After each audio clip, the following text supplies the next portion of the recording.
nggak tahu diri, dihormatin sama bangsanya, terus mau datang dari Arab memposisikan seperti lebih mulia. Nggak ada. Kita semua sama rata di hadapan Allah. Allah, hubungan Allah sama. Ini kenapa sih cucu-cucu Nabi mendompleng, datang orang minta dihormatin, minta dikasih kelas nomor 1. Siapa Anda?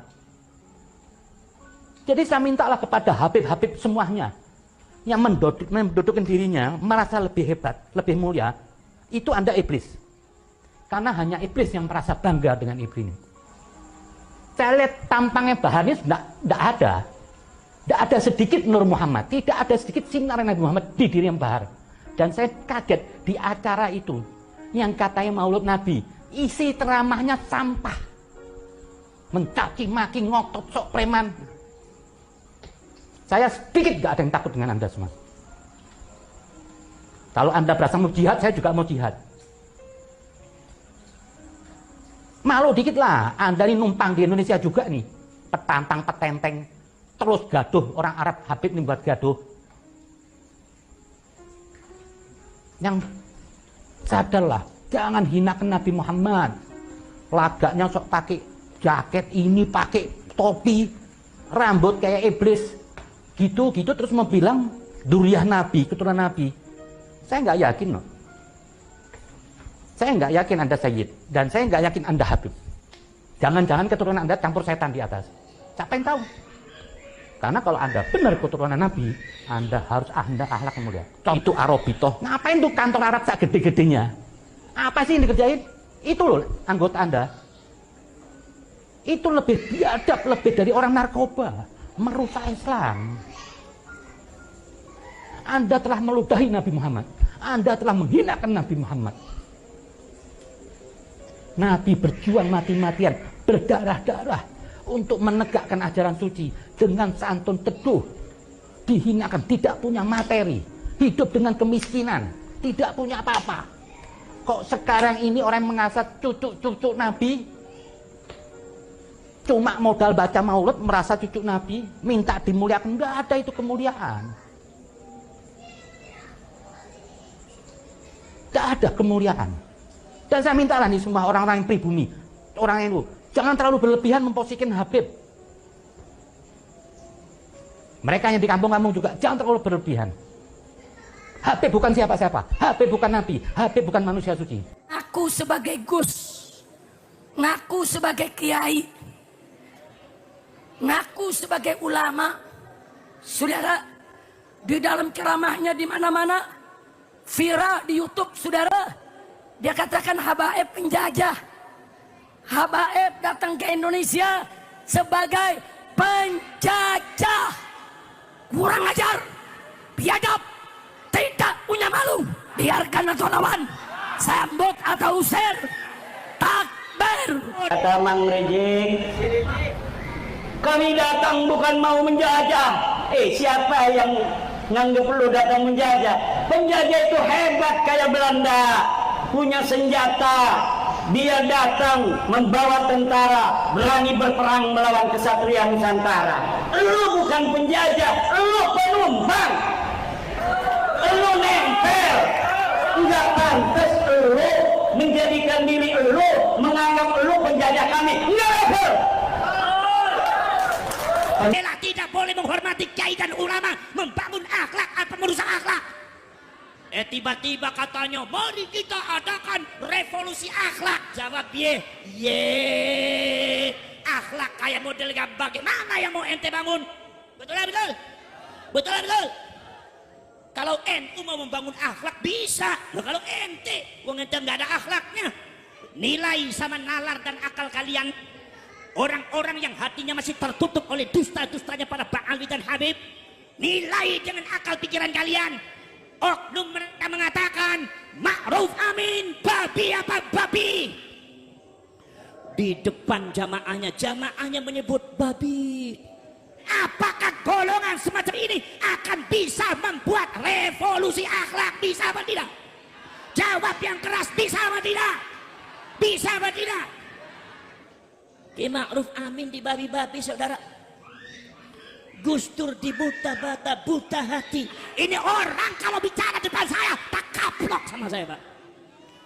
Mereka sedikit, tapi selama 10 tahun rezim yang lalu mereka dipiara, mereka dilindungi, mereka sudah kita laporkan ke Mabes Polri, tapi tidak ada yang diproses, saudara.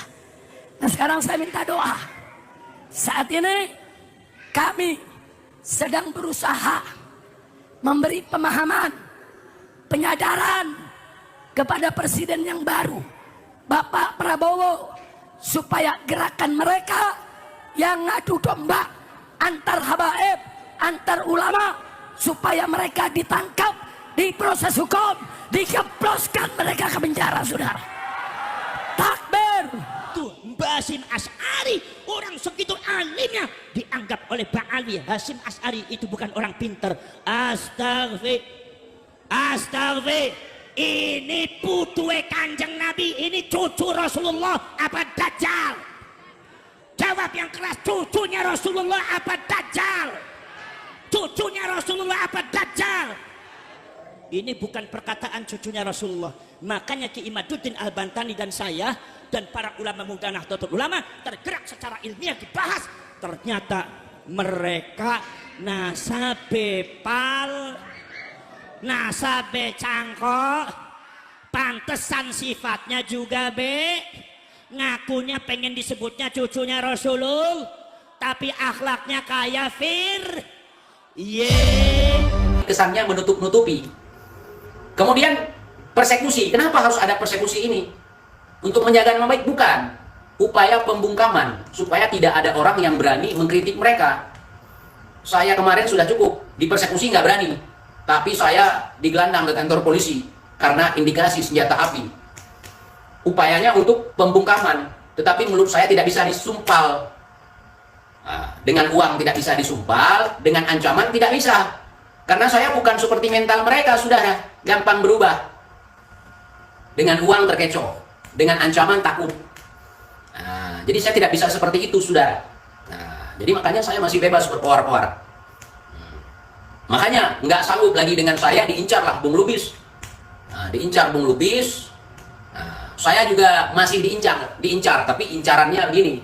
Ini gimana nih bocah satu dari Aceh ini? Kita apain nih? Soalnya di sana susah. Nah, kemudian manas-manasin orang sini. Ya, misalnya nih budak-budaknya di sini, kibin-kibinnya manasin. Masa kalian Aceh, kalian cucuk pejuang? Kenapa kalian lemah? Kenapa si TIJ satu orang aja nggak bisa kalian selesaikan? Kalian sendiri dong yang turun. Ya, kalian sendiri yang turun. Jangan turunin polisi.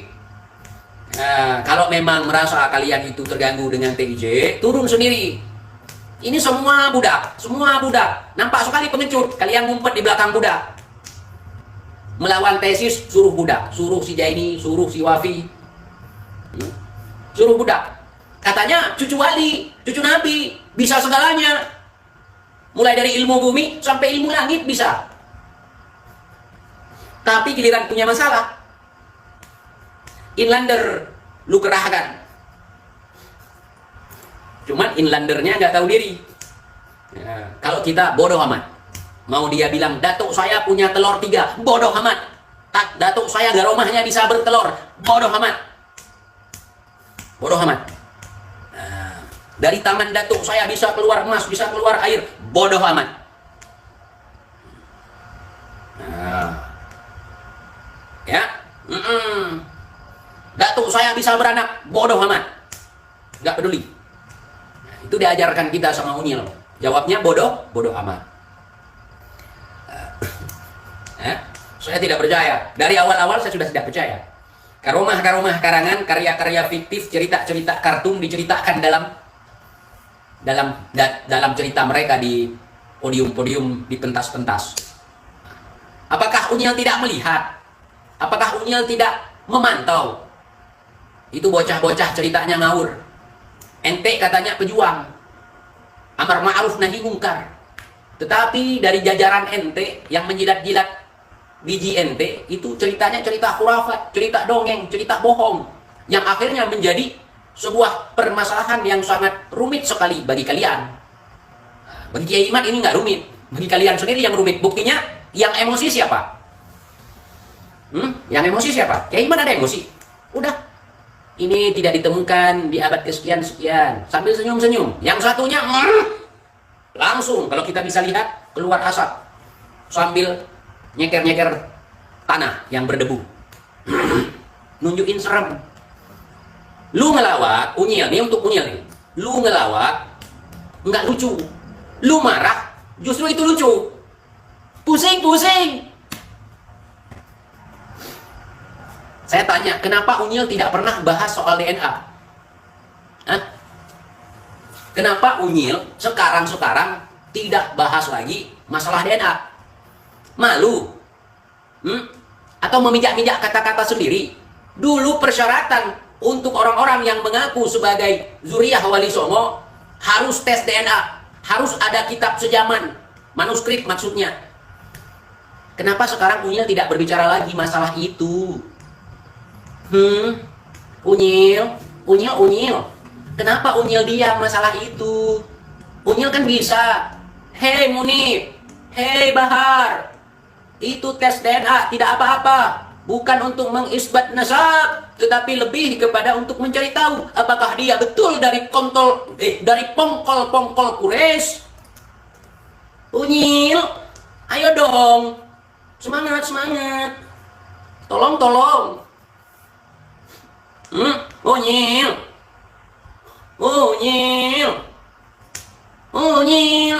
apa kabar tes DNA yang kamu katakan beberapa waktu yang lalu? Soalnya kalau ngomong kasar nanti Unyilnya ngamuk. Ngomongnya lembut aja ya. Unyil, tolong Unyil, tolong. Itu fatwa kamu yang beberapa tahun yang lalu masih berlaku tidak? Tentang tes DNA untuk yang mengaku-ngaku sebagai cucu Nabi, saudara, yang mengurus nasabnya kepada Nabi Toh, saudara, harus diverifikasi, saudara, harus ada bukti, saudara. Jajarkan kitab kita, jangan marah-marah katanya, jangan marah-marah, jangan emosi, jajarkan kitab kita. Ini kitab yang membuktikan, ini manuskrip. Manuskrip itu apa, goblok? Kitab sejaman. Kitab sejaman itu apa, goblok? Manuskrip. Manuskrip itu apa, Unyil? Kitab sejaman. Kitab sejaman itu apa, Unyil? Manuskrip. Dibolak-balik. Lu pikir kita seperti pengikut lu, bodoh? Goblok, saudara. Tolol, saudara. Kita nggak setolol pengikut lu, ya. Pengikut lu cuma bisa lihat, itu kan sampai sekarang pengikutnya banyak. Acara-acara kami didatangi oleh ribuan orang tolol, oleh ribuan orang-orang yang terdesak, oleh ribuan orang-orang yang di bawah pengaruh ancaman, yang takut kualat, yang takut nggak dapat syafaat. Bukan ramenya yang dilihat, bukan kuantitasnya yang dilihat, bro. Kalau berbicara kebenaran, kualitasnya. Isinya ratusan orang, ribuan orang, bahkan jutaan orang. Ngomongnya nggak jelas, ngomong sama botol, ngomong sama kembang, ngomong sama tisu. Itu gak romah itu. Nggak romah kok nyinyir. Tolong, Unyil. Tolong Unyil, bahas lagi masalah DNA. Kenapa lu tiba-tiba diem? Nggak pernah bilang DNA itu haram, tes DNA itu haram. Kok nggak pernah, Nyil? Lu suruh si Munib ya? Hah? Dasar memang nggak tahu, malu kalian. Hah? Yang halal kau haramkan, yang haram kau halalkan, saudara. Kemarin waktu Zuriyah Wali Songo datang ke Robito, apa kata lu? Bagi yang ngaku-ngaku keturunan Nabi nih, agar bisa memverifikasi, saudara, bawa data-datanya supaya bisa diperiksa, saudara. Jangan emosi, jangan ngamuk-ngamuk. Bawa manuskrip. Dengan adanya rambut bisa diperiksa, ya ikhwan. Jadi pongkol-pongkol Quraisy ini bisa diketahui dengan adanya DNA, saudara. Memang DNA ini tidak bisa dijadikan untuk isbatul nasab, tetapi untuk menguatkan, saudara. Pantat kau menguatkan. Sekarang kau diam masalah DNA. Udah. Kalau mau kentut, jangan di atas podium ditertawakan orang. Kita sekarang nggak bisa bedain yang mana kentut, yang mana ceramah, saudara. Ini sudah akhir zaman, saudara. Kentut sama ceramah sulit dibedakan. Ceramahnya kedengaran seperti kentut, kentutnya kedengaran seperti ceramah. Saya jadi bingung, saudara, bingung. Ngomong pakai mulut, bukan pakai pantat, pakai lubang dubur, lubang matahari. Pokoknya berbicara tentang kebenaran versi yang menguntungkan kalian. Kalian klaim sebagai sebuah kebenaran, tetapi yang menguntungkan kalian. Sekarang pakai fatwa Gus Dur. Si Bahar. Gus Dur pernah mengatakan, kenapa baru sekarang? Kemarin bilang buta mata, buta hati. Sekarang pakai fatwanya karena menguntungkan kalian. Iya. Kita ambil fatwa yang menguntungkan kita, saudara, bukan yang menguntungkan umat. Takut kali miskin. Takut kali nggak ada yang cinta. Yang kalian bangga-banggakan apa? Oh, masih banyak yang dukung kami, TIJ. Walaupun sampai berbusa-busa mulutmu, TIJ, nggak akan mengalahkan kecintaan kibing-kibing kurang ajar ini. Bangga karena banyak yang takut. Saya tanya sama kalian, di Indonesia ini atau di seluruh dunia, orang yang berpikir dengan orang yang ikut-ikutan lebih banyak mana? Orang cerdas dengan orang bodoh lebih banyak mana? Udah cukup, jangan dijawab, nanti stroke. Ya, saya tanya, di satu sekolah itu lebih banyak siswa yang bodoh atau siswa yang pinter? Jangan dijawab. Jangan dijawab. Jangan. Kita kalah banyak, saudara, tapi kita nggak kalah ngotak. Kiai Iman itu kalah banyak, tapi nggak kalah ngotak. Jadi percuma saja kita menjelaskan nggak ngotak. Orang baik dengan orang jahat lebih banyak mana? Jangan dijawab. Dalam hati aja. Dalam hati. Kemudian mereka memframing kemarin, ini yang komen-komen di live-nya pembegal nasab ataupun termasuk live TIJ, itu robot. Tanyakan sama hati kalian. Kalian itu robot apa bukan? Kalau nggak bisa mencerna dengan hati, berarti fix kalian robot. Ya, di sini masing-masing aja, masing-masing. Saya ini robot bukan? Kalau seandainya